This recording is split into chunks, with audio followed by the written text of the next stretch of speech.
The Art of War by Sun Tzu. Translated by Lionel Giles. Preface by Lionel Giles. The seventh volume of Memoirs concernant l'histoire, les sciences, les arts, les mœurs, les usages, etc., des Chinois is devoted to the art of war, and contains, amongst other treatises, les Treize Articles de Sun Tzu, translated from the Chinese by a Jesuit father, Joseph Amiot.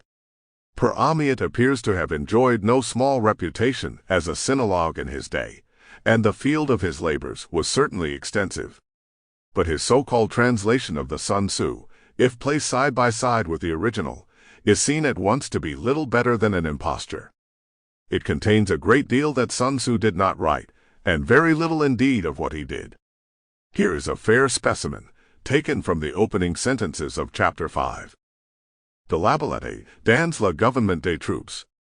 Sun Tzu dit, Ias les noms de tous les officiers tant généraux que subalternes, inscrivez les dans un catalogue à part, avec la note des talents, and de la capacité de chacun afin de pouvoir les employer avec avantage lorsque l'occasion en sera venue.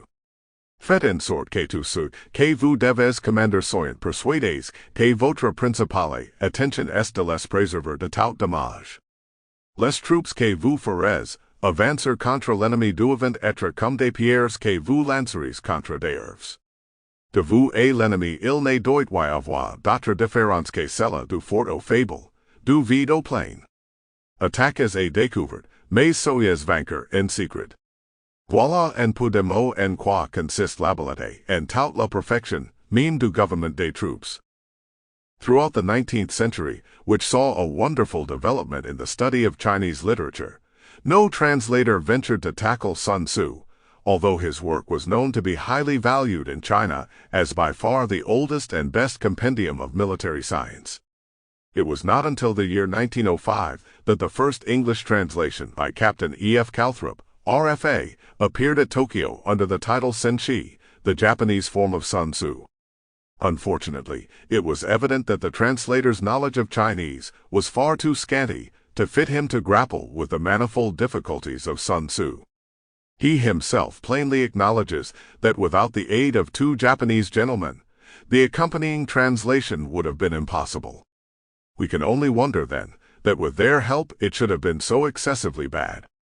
It is not merely a question of downright blunders, from which none can hope to be wholly exempt. Omissions were frequent, hard passages were willfully distorted or slurred over. Such offenses are less pardonable. They would not be tolerated in any edition. Sample complete. Ready to continue?